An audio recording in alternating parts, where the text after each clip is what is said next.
Hello ಸ್ನೇಹಿತರೆ, ಈ ವಿಡಿಯೋದಲ್ಲಿ ನಾವೇನಪ್ಪಾ ಅಂತಂದ್ರೆ ಡಿಸೆಂಬರ್ 19ರ ಪ್ರತಿದಿನದ ಪ್ರಚಲಿತ ವಿದ್ಯಮಾನಗಳನ್ನ ಡಿಸ್ಕಸ್ ಮಾಡೋಣ. ಸೊ ಅದಕ್ಕೋಸ್ಕರ ಹೊಸದಾಗಿ ಬಂದಿರೋ ಸಬ್ಸ್ಕ್ರೈಬ್ ಮಾಡ್ಕೊಳ್ರಿ, ವಿಡಿಯೋನ ಕೊನೆವರೆಗೂ ನೋಡಿ.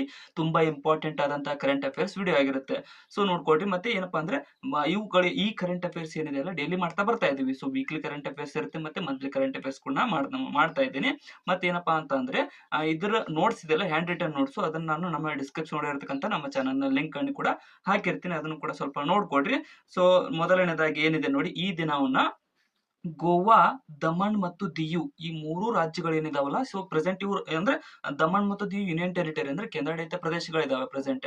ಬಟ್ ಗೋವಾ ಏನಿದೆ ಅಲ್ಲ ಇದು ಕೇಂದ್ರ ಸ್ಟೇಟ್ ಆಗಿದೆ ಇವಾಗ ಪ್ರೆಸೆಂಟ್. ಬಟ್ ಏನಪ್ಪಾ ಅಂತಂದ್ರೆ ಮೊದಲಿಗೆ ಇವು 1961ಕ್ಕಿಂತ ಮೊದಲಿಗೆ ಇವು ಪೋರ್ಚುಗೀಸರ ಕೈ ಒಳಗಡೆ ಇತ್ತು. ಸೊ 1961ರ ಡಿಸೆಂಬರ್ 19 ಅಂದ್ರೆ ಇದು ಸುಪ್ರೀಂ ಕೋರ್ಟಿಗೆ ಹೋಯ್ತು. ಸುಪ್ರೀಂ ಕೋರ್ಟ್ ಅಲ್ಲ, ಇಂಟರ್ನ್ಯಾಷನಲ್ ಕೋರ್ಟಿಗೆ ಹೋಯ್ತು. ಇಂಟರ್ನ್ಯಾಷನಲ್ ಕೋರ್ಟ್ ಆಫ್ ಜಸ್ಟಿಸ್ ನಲ್ಲಿ ಅಂದ್ರೆ ಆಮ್ಸ್ಟರ್ಡ್ಯಾಮ್ ಹೇಗ್ ನಲ್ಲಿ ಇರ್ತಕ್ಕಂಥ ಒಂದು ಇಂಟರ್ನ್ಯಾಷನಲ್ ಕೋರ್ಟ್ ನಲ್ಲಿ ಇದರ ತೀರ್ಪು ಐತಿ. ಏನಪ್ಪಾ ಅಂತಂದ್ರೆ ಇವು ಅಷ್ಟು ಭಾರತದ ಸರ್ಕಾರಕ್ಕೆ ಬಿಟ್ಟು ಕೊಡ್ಬೇಕಂತ ತೀರ್ಪಾದ ಆಗ ಯಾವಾಗ ಡಿಸೆಂಬರ್ 1961ರಲ್ಲಿ ತೀರ್ಪಾದ ಒಂದು ತೀರ್ಪಿನ ಮೇರೆಗೆ ಈ ಮೂರು ರಾಜ್ಯಗಳಾಗ್ಲಿ ಯೂನಿಯನ್ ಟೆರಿಟರಿಗಳಾಗ್ಲಿ ನಮ್ಮ ದೇಶಕ್ಕೆ ಸೇರ್ಪಡೆಗೊಂಡು. ಸೊ ಅವತ್ತಿನಿಂದ ಈ ದಿನದವರೆಗೆ ಆ ದಿನವನ್ನು ನಾವು ಈ ಲಿಬರಲೈಸೇಷನ್ ಡೇ ಅಂತ ಆಚರಿಸ್ತೇವೆ. ಗೋವಾ ಅಷ್ಟೇ ಅಲ್ಲ, ದಮನ್ ಮತ್ತು ದಿಯುದ ಲಿಬರಲೈಸೇಷನ್ ಡೇ ಅಂತ ಆಚರಿಸ್ತೀವಿ. ಯಾವ ದಿನ? ಡಿಸೆಂಬರ್ 19. ಸೊ ಅದಕ್ಕೋಸ್ಕರನೇ ವಿಮುಕ್ತಿ ದಿವಸ ಅಂತ ಕನ್ನಡದಲ್ಲಿ ಕೊಟ್ಟಿದ್ದೀನಿ ಕ್ವಶನ್. ಆನ್ಸರ್ ಎ ಇಲ್ಲಿ ಸರಿಯಾಗುತ್ತೆ. ಡಿಸೆಂಬರ್ 19ನ ಗೋವಾ, ದಮನ್ ಮತ್ತು ದಿಯುದ ವಿಮುಕ್ತಿ ದಿವಸ ಅಂತ ಆಚರಿಸಲಾಗುತ್ತದೆ. ಸೊ ಇದ್ರ ಬಗ್ಗೆ ನೋಡೋದಾದ್ರೆ, ಇನ್ನು ಹೆಚ್ಚಿಗೆ ನೋಡೋದಾದ್ರೆ ಗೋವಾ 1961 ಡಿಸೆಂಬರ್ 19ರಂದು ಆಚರಿಸ್ತೀವಿ. ಗೋವಾ, ದಮನ್, ದಿಯುವನ್ನ ಪೋರ್ಚುಗೀಸರಿಂದ ವಿಮುಕ್ತಿಗೊಳಿಸಲಾಯಿತು. ಬಟ್ ಏನಪ್ಪಾ ಅಂದ್ರೆ 1987ರವರೆಗೆ ಅಂದ್ರೆ ವಿಮುಕ್ತಿ ಮಾಡಿದ ತಕ್ಷಣ ಗೋವಾನ ಯೂನಿಯನ್ ಟೆರಿಟರಿ ಅಂತ ಕನ್ಸಿಡರ್ ಮಾಡಿದ್ವಿ. ಯುಟಿ ಕೇಂದ್ರಾಡಳಿತ ಪ್ರದೇಶ ಅಂತ ಕನ್ಸಿಡರ್ ಆಗಿತ್ತು. ಸೊ 1987ರಲ್ಲಿ ಅದನ್ನ ಯುಟಿ ಸ್ಥಾನದಿಂದ ತೆಗೆದುಹಾಕಿ ಏನಪ್ಪಾ ಅಂದ್ರೆ ಪ್ರೆಸೆಂಟ್ ಅದು ಸ್ಟೇಟ್ ಆಗಿ ನೇಮಿಸಲಾಗಿದೆ. ಸ್ವಲ್ಪ ಅದು ಕೂಡ ಸ್ವಲ್ಪ ಲಕ್ಷ್ಯದಲ್ಲಿರ್ಲಿ ಸ್ನೇಹಿತರೆ.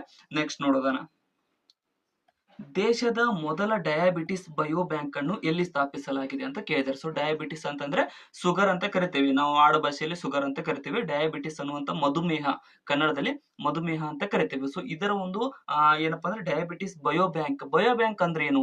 ಬಯೋ ಬ್ಯಾಂಕ್ ಅಂತ ಅಂದ್ರೆ ಎಲ್ಲರದ್ದು ಸ್ಯಾಂಪಲ್ ಅನ್ನು ಕಲೆಕ್ಟ್ ಮಾಡಿ ಇಟ್ಕೊಂಡಿರ್ತಾರೆ. ಸೊ ಅವ್ರಿಗೆ ಅಂದ್ರೆ ಆ ಸ್ಯಾಂಪಲ್ ಗೆ ಇರ್ತಕ್ಕಂತ ಒಂದು ಸೊಲ್ಯೂಷನ್ ಅನ್ನ ಕಂಡು ಹಿಡಿತಿರ್ತಾರೆ. ಸೊ ಅದೇ ರೀತಿಯಾಗಿ ಅದನ್ನ ಬಯೋ ಬ್ಯಾಂಕ್ ಅಂದ್ರೆ ಕಲೆಕ್ಟ್ ಮಾಡಿ ಇಟ್ಕೊಳ್ಳೋದು, ಅದಕ್ಕೆ ಸೊಲ್ಯೂಷನ್ ಅನ್ನು ಹುಡುಕೋದು. ಸೊ ಆ ರೀತಿಯಾಗಿ ಎಲ್ಲರದ್ದು ಸ್ಯಾಂಪಲ್ ಅನ್ನು ಕಲೆಕ್ಟ್ ಮಾಡಿ ಇಟ್ಕೊಳ್ತಕ್ಕಂಥದಕ್ಕೆ ಡಯಾಬಿಟಿಸ್ ಬಯೋ ಬ್ಯಾಂಕ್ ಅಂತ ಕರೀತಾರೆ. ಸೊ ಇಲ್ಲಿ ಆಪ್ಷನ್ ಏನಪ್ಪಾ ಅಂದ್ರೆ ಬಯೋ ಬ್ಯಾಂಕ್ ಅನ್ನು ಎಲ್ಲಿ ಸ್ಥಾಪಿಸಲಾಗಿದೆ ಅಂತ ಕೇಳಿದ್ದಾರೆ. ಸೊ ಎಲ್ಲಿಯಪ್ಪ ಅಂದ್ರೆ ತಮಿಳುನಾಡಿನ ಚೆನ್ನೈನಲ್ಲಿ ಈ ಸ್ಥಾಪಿಸಲಾಗಿದೆ. ಬಹಳ ಇಂಪಾರ್ಟೆಂಟ್ ಆಗುತ್ತೆ ಸ್ನೇಹಿತರೆ. ಕ್ವಶನ್ ಎಕ್ಸಾಮ್ ದಲ್ಲಿ ಬರೋ ಚಾನ್ಸಸ್ ಇದೆ. ಇದಕ್ಕೆ ನಾವು ತ್ರಿಬಲ್ ಸ್ಟಾರ್ ಕೊಡೋಣ. ತ್ರಿಬಲ್ ಸ್ಟಾರ್ ಯಾಕಪ್ಪ ಅಂತಂದ್ರೆ ಫಸ್ಟ್ ಟೈಮ್ ಮಾಡಿದ್ದಾರೆ ಡಯಾಬಿಟಿಸ್ ಬಯೋ ಬ್ಯಾಂಕ್ ಅನ್ನುವಂಥದ್ದನ್ನ. ನೆಕ್ಸ್ಟ್ ಡಯಾಬಿಟಿಸ್ ಬಯೋ ಬ್ಯಾಂಕ್ ಇನ್ನು ಯಾವ್ಯಾವ ಸಂಸ್ಥೆಗಳು ಇದನ್ನ ಸ್ಥಾಪಿಸಿದಾವೆ ಅಥವಾ ಯಾವ್ಯಾವ ಸಂಸ್ಥೆಗಳು ಇದರಲ್ಲಿ ಜಂಟಿಯಾಗಿದ್ದಾವೆ ಅನ್ನೋದನ್ನ ನೋಡೋದಾದ್ರೆ ICMR ಏನಪ್ಪಾ ICMR ಮತ್ತೆ MDRF ಅನ್ನುವಂತ ಎರಡು ಸಂಸ್ಥೆಗಳು ಸೇರಿ ಇದನ್ನ ಸ್ಥಾಪಿಸಿವೆ. ಸೊ ICMR ಅಂದ್ರೆ ಏನು? ಅದ್ರ ಫುಲ್ ಫಾರ್ಮ್ ಏನು? Indian Council of Medical Research ಅನ್ನುವಂಥದ್ದು ICMR ನ ಫುಲ್ ಫಾರ್ಮ್ ಆಗುತ್ತೆ. ಅದೇ ರೀತಿಯಾಗಿ MDRF ನ ಫುಲ್ ಫಾರ್ಮ್ ಏನಪ್ಪಾ ಅಂತಂದ್ರೆ ಮದ್ರಾಸ್ ಡಯಾಬಿಟಿಸ್ ರಿಸರ್ಚ್ ಫೌಂಡೇಶನ್ ಅನ್ನುವಂಥದ್ದು MDRF ಇವೆರಡು ಜಂಟಿಯಾಗಿ ಇದನ್ನ ಚೆನ್ನೈನಲ್ಲಿ ಸ್ಥಾಪಿಸಿವೆ. ನೆಕ್ಸ್ಟ್, ಯಾವ ಆಟಗಾರ್ತಿಯು ಅಂದ್ರೆ ಕ್ರಿಕೆಟ್ಗೆ ಸಂಬಂಧಪಟ್ಟಿರತಕ್ಕಂಥದ್ದು ಒಂದೇ ವರ್ಷದಲ್ಲಿ 4 ಶತಕಗಳನ್ನ ODI ಫಾರ್ಮೆಟ್ ನಲ್ಲಿ ಬಾರಿಸುವ ಮೂಲಕ ದಾಖಲೆಯನ್ನ ನಿರ್ಮಿಸಿದ್ದಾರೆ ಅಂತ ಕೇಳ್ತಾರೆ. ಅಂದ್ರೆ ಮೆನ್ಸ್ ಕ್ರಿಕೆಟ್ ನಲ್ಲಿ ತುಂಬಾ ಜನ ಹೊಡೆದಿದ್ದಾರೆ, ಬಟ್ ವುಮೆನ್ಸ್ ನಲ್ಲಿ ಈ ರೀತಿಯಾಗಿ ರೆಕಾರ್ಡ್ ಮಾಡಿರ್ತಕ್ಕಂಥ ಏಕೈಕ ಮಹಿಳೆ ಅಥವಾ ಫಸ್ಟ್ ಮಹಿಳೆಯಾಗಿದ್ದಾರೆ. ಯಾರಪ್ಪ ಅಂದ್ರೆ ಸ್ಮಿತಿ ಮಂದನ್ನ ರವರು ಈ ಒಂದು ದಾಖಲೆಯನ್ನ ನಿರ್ಮಿಸಿದ್ದಾರೆ. ಇನ್ನು ODI ಫಾರ್ಮೆಟ್ ಅಂದ್ರೆ ಏನು? 50-50 ಇರುತ್ತಲ್ಲ, ಅಂದ್ರೆ 50 ಓವರ್ಗಳ ಆಟ ನಡೀತಲ್ಲ, ಒಂದು ಇನ್ನಿಂಗ್ಸ್ 50 ಓವರ್, ಇನ್ನೊಂದು ಇನ್ನಿಂಗ್ಸ್ 50 ಓವರ್. ಸೊ ಆ ಒಂದು ಆಟದ ಸ್ಪರ್ಧೆಯಲ್ಲಿ ಅಂದ್ರೆ ಇಡೀ ವರ್ಷದಲ್ಲಿ 4 ಶತಕಗಳನ್ನ ಬಾರಿಸುವ ಮೂಲಕ ಇವರು ಸುದ್ದಿಯಲ್ಲಿದ್ದಾರೆ, ಸ್ಮಿತಿ ಮಂದನ್ನರವರು. Next, RBI reserve bank of India ಅಂತ ಕರಿತೀವಿ. ದೇಶದಲ್ಲಿ ಆಧಾರ್ ರಹಿತ ಕೃಷಿ ಸಾಲದ ಮಿತಿಯನ್ನ 1.6 ಲಕ್ಷದಿಂದ ಎಷ್ಟಕ್ಕೆ ಹೆಚ್ಚಿಸಿದೆ ಅಂತ ಕೇಳಿದ್ರೆ, ಅಂದ್ರೆ ನೋಡಿ ರೈತರಿಗೆ ಸಾಲ ನೀಡ್ತಾರೆ. ಸೊ ನಿಮ್ಗೆಲ್ರಿಗೂ ಗೊತ್ತು, ಸೊಸೈಟಿಯಲ್ಲಿ ಸಿಗುತ್ತೆ, ಮತ್ತೆ ಬೇರೆ ಬೇರೆ ಬ್ಯಾಂಕ್ಗಳಲ್ಲಿ ಕೂಡ ಕೃಷಿ ಸಾಲ ಅಂತ ಸಿಗುತ್ತೆ. ಸೊ ಬಟ್ ಏನಪ್ಪಾ ಅಂತಂದ್ರೆ ರೈತರಿಗೆ ಆಧಾರ್ ವೆರಿಫಿಕೇಶನ್ ಇಲ್ಲದೇನೆ ಕೊಡ್ತಿದ್ರು. ಎಷ್ಟು? 1.6 ಲಕ್ಷದವರೆಗೆ ಸಾಲನ ಕೊಡ್ತಿದ್ರು, 1.6 ಲಕ್ಷದವರೆಗೆ. ಸೊ ಅದನ್ನ ಇವಾಗ ಹೆಚ್ಚಿಗೆ ಮಾಡಿದ್ದಾರೆ. ಸೊ ಅದು ಎಷ್ಟಕ್ಕೆ ಹೆಚ್ಚಿಗೆ ಮಾಡಿದ್ದಾರೆ RBI ವತಿಯಿಂದ ಅಂತ ಕೇಳಿದ್ದಾರೆ. ಸೊ ಎಷ್ಟಕ್ಕಪ್ಪ ಅಂತ 2 ಲಕ್ಷಕ್ಕೆ ಅದನ್ನ ಏರಿಸಲಾಗಿದೆ. RBI ವತಿಯಿಂದ 2 ಲಕ್ಷದವರೆಗೆ ರೈತರು ಈ ಒಂದು ಆಧಾರ್ ಇಲ್ಲದೇನೆ ಸಾಲವನ್ನ ಪಡೆಯಬಹುದಾಗಿದೆ. ನೆಕ್ಸ್ಟ್, ವಿಶ್ವದ ಅತಿ ಉದ್ದದ ಮತ್ತು ಆಳವಾದ ಅಂಡರ್ ವಾಟರ್ ರಸ್ತೆ ಸುರಂಗವನ್ನ ಯಾವ ದೇಶದಲ್ಲಿ ನಿರ್ಮಿಸಲಾಗುತ್ತಿದೆ ಅಂತ ಕೇಳಿದ್ರೆ, ಸೊ ಈ ಒಂದು ಸುರಂಗನ ನಿರ್ಮಿಸಬೇಕಂತ ಪ್ರಸ್ತಾಪಿಸಿದೆ. ಸೊ ಈ ಪ್ರಸ್ತಾಪನೆ ಮಾಡಿರ್ತಕ್ಕಂಥ ದೇಶ ಯಾವುದು ಅಂತ ಕೇಳಿದ್ದಾರೆ. ಸೊ ಇದನ್ನು ಪ್ರಸ್ತಾಪಿಸಿರ್ತಕ್ಕಂಥ ದೇಶ ಯಾವ್ದಪ್ಪ ಅಂತಂದ್ರೆ ಇದು ನಾರ್ವೆ ಆಗಿದೆ.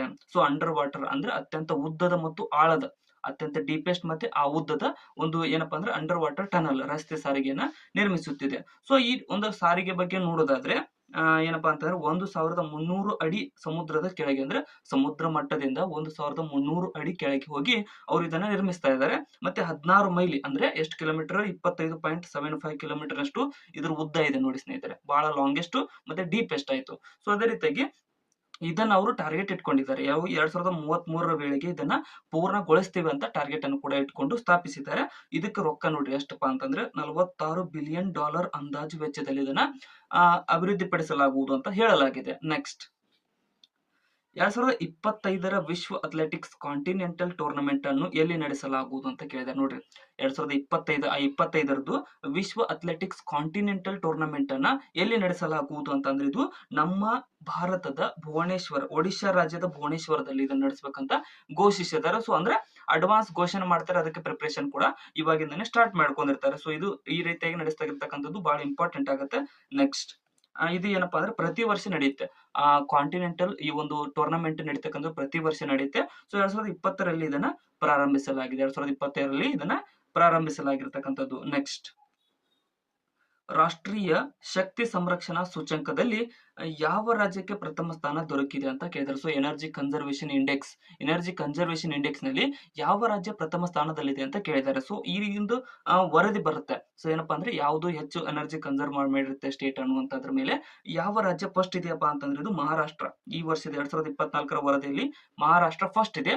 ಮತ್ತೆ ನಮ್ ಕರ್ನಾಟಕ ಏನ್ ಕಡಿಮೆ ಇಲ್ಲ, ಸೆಕೆಂಡ್ ನಮ್ ಕರ್ನಾಟಕ ಐತಿ ನೋಡ್ರಿ.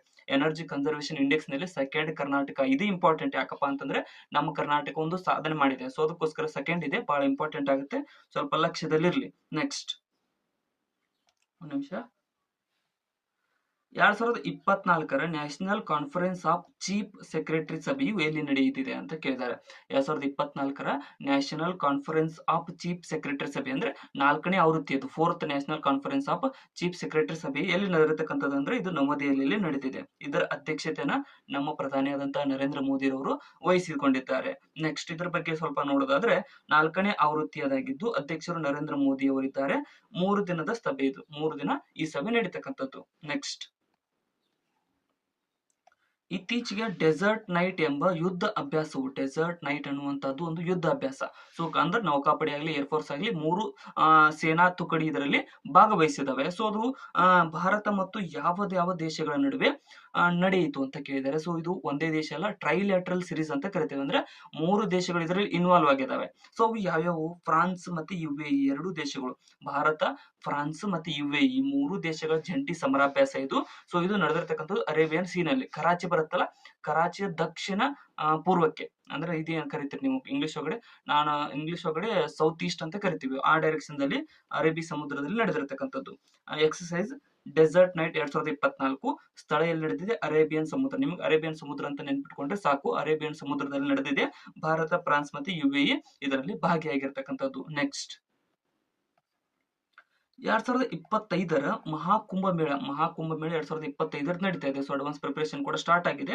ಸೊ 25ರಲ್ಲಿ ಭಕ್ತಾದಿಗಳ ಸಹಾಯಕ್ಕಾಗಿ, ಅಂದ್ರೆ ಭಕ್ತಾದಿಗಳಿಗೆ ಒಂದು ಸಹಾಯ ನೀಡುವುದಕ್ಕಾಗಿ ಪ್ರಧಾನಿ ಮೋದಿ ಅವರು ಯಾವ ಚಾಟ್ ಬಾಟ್ ಅನ್ನ ಲಾಂಚ್ ಮಾಡಿದ್ದಾರೆ ಅಂತ ಕೇಳಿದ್ದಾರೆ. ಸೊ ಚಾಟ್ ಬಾಟ್ ಅಂದ ತಕ್ಷಣ ಇದು ಚಾಟ್ ಬಾಟ್ ಅನ್ನೋದು ಒಂದು ಆಪ್ ಇದು, ಅಪ್ಲಿಕೇಶನ್ ಇದು.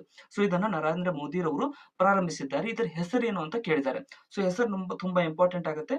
ಇದರ ಹೆಸರೇನಪ್ಪ? ಕುಂಭ ಸಹಾಯಕ ಅನ್ನುವಂಥದ್ದು ಇದರ ಹೆಸರಾಗಿದ್ದು ಇದನ್ನ ಮೋದಿರವರು ಉದ್ಘಾಟಿಸಿದ್ದಾರೆ ಸ್ನೇಹಿತರೆ. ನೆಕ್ಸ್ಟ್ ಸೊ ಇಲ್ಲಿಗೆ ನೆಕ್ಸ್ಟ್ ಅಂತ ಹೋಗ್ತಾ ಇದ್ದೇನೆ. ನಂಗೆ ಇಲ್ಲಿಗೆ ಮುಗಿತು ಇವತ್ತಿನ ಕರೆಂಟ್ ಅಫೇರ್ಸ್. ಡೀಟೇಲ್ ಆಗಿ ಹೋಗಿದ್ದೀವಿ. ಸೊ ಡೈಲಿ ಇದೇ ಟೈಪ್ ಕರೆಂಟ್ ಅಫೇರ್ಸ್ ಇರುತ್ತೆ. ಮತ್ತೆ ವೀಕ್ಲಿ ಏನಿರುತ್ತಲ್ಲ ಇದ್ರ ರಿವಿಷನ್ ಇರುತ್ತೆ. ಅಂದ್ರೆ ಅಲ್ಲಿ ಕ್ವಿಕ್ ಆಗಿ ಒಂದ್ಸಲ ಗ್ಲಾನ್ಸ್ ಮಾಡ್ಕೊಂಡ್ಬಿಡ್ತೀವಿ ವೀಕ್ಲಿ ಕರೆಂಟ್ ಅಫೇರ್ಸ್ ಮತ್ತೆ ಮಂತ್ಲಿ ಕರೆಂಟ್ ಅಫೇರ್ಸ್ ಕೂಡ ಮಾಡಿರ್ತೀನಿ. ಸೊ ಅದಕ್ಕೋಸ್ಕರನೇ ಕೊನೆವರೆಗೂ ನೋಡಿದ್ದಕ್ಕೆ ಎಲ್ಲರಿಗೂ ಧನ್ಯವಾದಗಳು. ವಿಡಿಯೋ ಆದಷ್ಟು ನಿಮ್ಮ ಫ್ರೆಂಡ್ಸ್ಗೆ ಶೇರ್ ಮಾಡಿ, ಸಬ್ಸ್ಕ್ರೈಬ್ ಮಾಡ್ಕೊಡ್ರಿ. ಮತ್ತೆ ಡಿಸ್ಕ್ರಿಪ್ಷನ್ ಇರ್ತಕ್ಕಂಥ ನಮ್ಮ ಚಾನಲ್ ಲಿಂಕ್ ಅನ್ನು ಕೂಡ ಫಾಲೋ ಮಾಡ್ಕೊಡ್ರಿ. Thank you so much.